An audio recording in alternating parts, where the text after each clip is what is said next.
Well, this is awkward. Alex Scott, one of the faces of the BBC's new diversity drive, was shocked to discover that her ancestor owned slaves. With some doubting her presenting ability, Scott was nevertheless chosen to replace Dan Walker as the host of the Football Focus show earlier this year. Apparently this annoyed gammons, a leftist slur for working class people, but critics claimed it was an example of politically correct BBC box ticking. Well, this isn't politically correct. During her appearance on Ancestry's show, Who Do You Think You Are?, Scott began crying after discovering her Jamaican ancestor owned slaves in the 1820s. Her 4 times great-grandfather, Robert Francis Coombs, who was black, owned 26 slaves. A historian on the show had to explain to Alex that it wasn't unusual for black people to own slaves. In terms of explaining my emotion behind it, I suppose it goes against everything that I stand for, who I am, said Scott. I really did believe I'd be learning about my family as slaves, not the other side as the slave owners. Not shocking to learn that Scott is an ardent supporter of Black Lives Matter. Shame her great-grandfather didn't think so. But does this mean that Alex Scott is to blame or needs to apologise for the sins of her ancestors?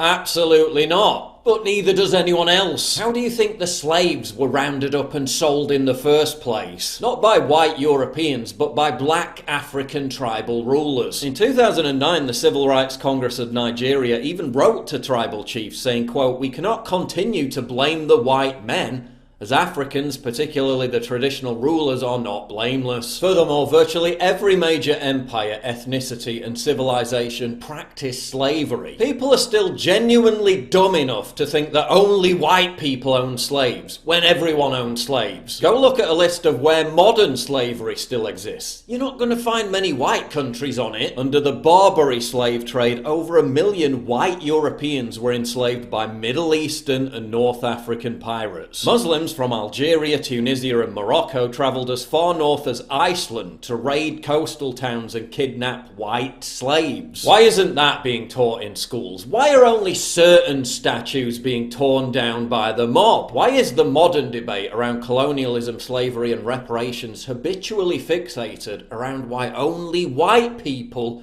need to apologise for the sins of their ancestors? We know why.